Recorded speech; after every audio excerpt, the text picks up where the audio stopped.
Halo, selamat datang kembali di channel Nikmat Hidayah. Gimana kabar kalian semua? Semoga dalam keadaan sehat ya. Oke, di video kali ini kita akan membahas daftar 7 motor baru termurah di Indonesia tahun 2026. Sekaligus melihat apa yang menarik dari masing-masing motor tersebut.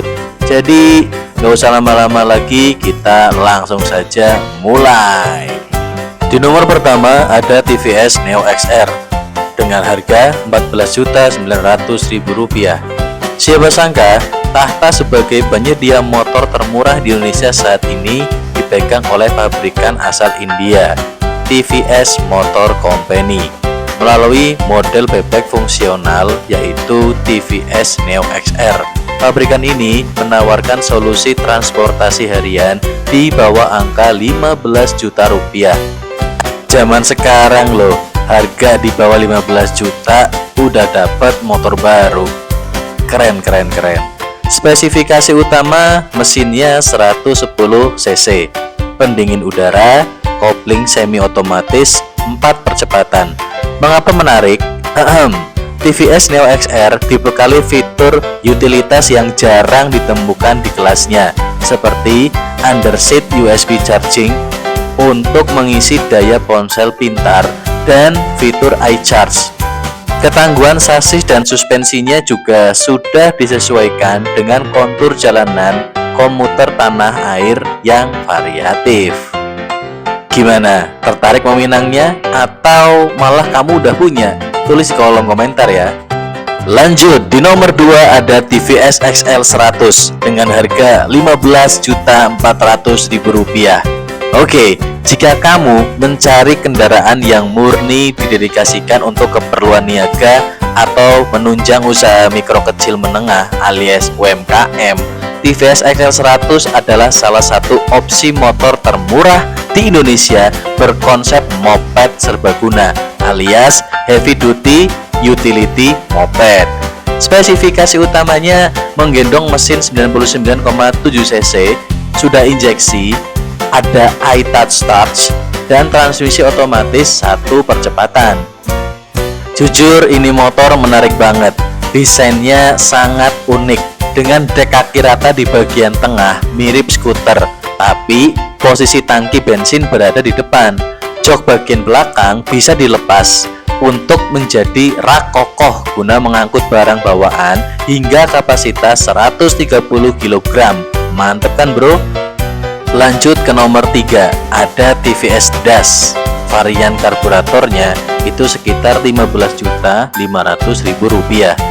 Bagi kamu peminat skuter matic yang mendambakan kemudahan perawatan tanpa sistem kelistrikan injeksi yang rumit, TVS Das varian karburator dinobatkan sebagai motor matic mandiri dengan status motor termurah di Indonesia.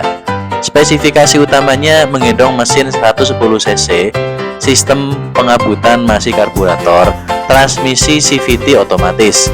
Mengapa menarik? Jadi gini bro, meskipun masih menggunakan karburator, TVS Das terkenal tangguh dan memiliki kapasitas tangki bensin mencapai 5,1 liter, cukup besar di kelas skutik compact, serta dilengkapi colokan pengisi daya yang bisa ngisi HP kita dengan konsol yang berada di depan. Gimana? Tertarik nggak untuk meminangnya? Lanjut, di nomor 4 ada TVS Max 125 Sport dengan harga Rp16.400.000.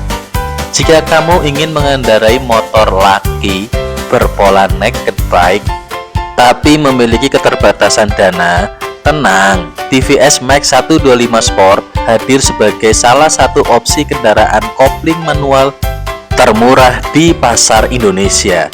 Harganya bahkan bersaing ketat dengan skutik Jepang bermesin paling standar sekalipun. Spesifikasi utama menggendong mesin 125 cc, transmisi manual 4 percepatan dengan kopling konvensional. Mengapa menarik? Motor ini menawarkan posisi berkendara ergonomis khas motorsport dengan suspensi ganda di bagian belakang yang kokoh, Makanya nggak heran motor ini sangat digemari untuk kebutuhan kurir ekspedisi jarak jauh maupun untuk operasional harian di medan yang menanjak. Gimana? Tertarik peminangnya?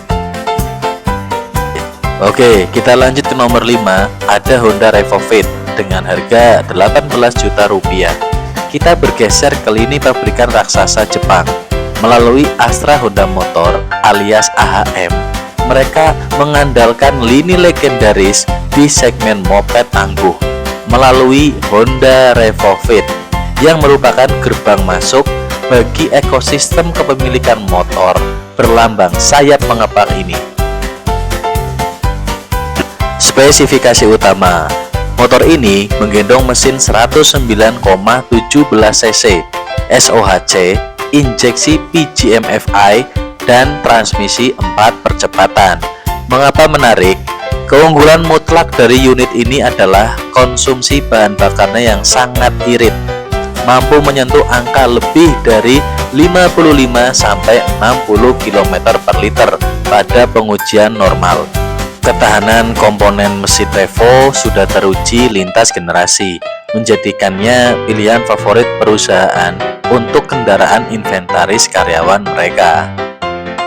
Di nomor 6 ada Yamaha Mio M3 125 dengan harga Rp18.700.000. Oke, untuk kategori skutik buatan Jepang, Yamaha Mio M3 125 memegang status sebagai skutik otomatis paling terjangkau untuk saat ini.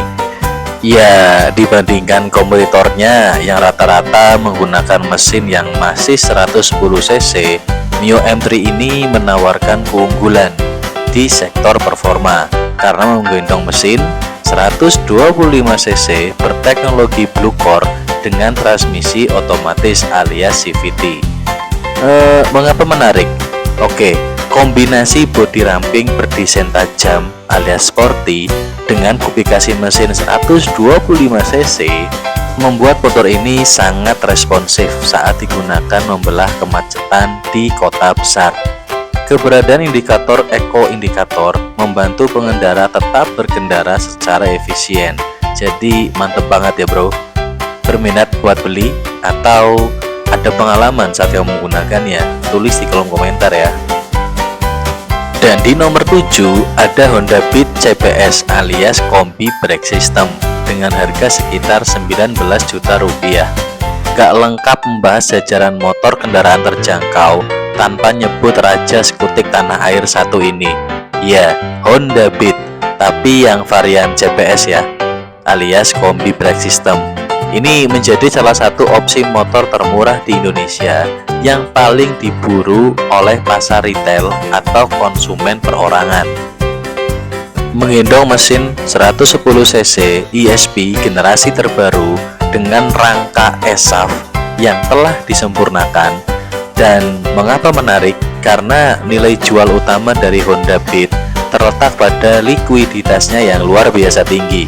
Nilai jual kembali motor ini cenderung stabil loh di pasar motor bekas. Dimensinya yang kompak serta bobotnya yang ringan membuat Beat sangat ramah bagi pengendara pemula maupun wanita. Makanya nggak heran banyak banget berseliweran di sekitar kita. Ya, meskipun pernah diterpa isu mengenai rangka ESAF yang patah, keropos, dan lain sebagainya, nyatanya masih sangat banyak orang yang beli dan minat banget dengan motor satu ini. Menurut kamu kenapa guys? Coba tulis di kolom komentar ya. Dan untuk memudahkan kamu membandingkan karakteristik teknis dari masing-masing motor tadi, Anda udah bikinin matriks. Silahkan deh disimak. Nah, menurut kalian nih, dari 7 motor tadi, mana yang paling menarik untuk dibeli di tahun 2026 ini? Tulis pilihan kalian di kolom komentar. Jangan lupa like, subscribe ke channel Nikbar Hidayat, dan aktifkan lonceng notifikasinya. Ana Nikbar Hidayat pamit. Terima kasih sudah menyaksikan sampai selesai. Sampai jumpa di video berikutnya. Tetap gas, tapi jangan lupa direm.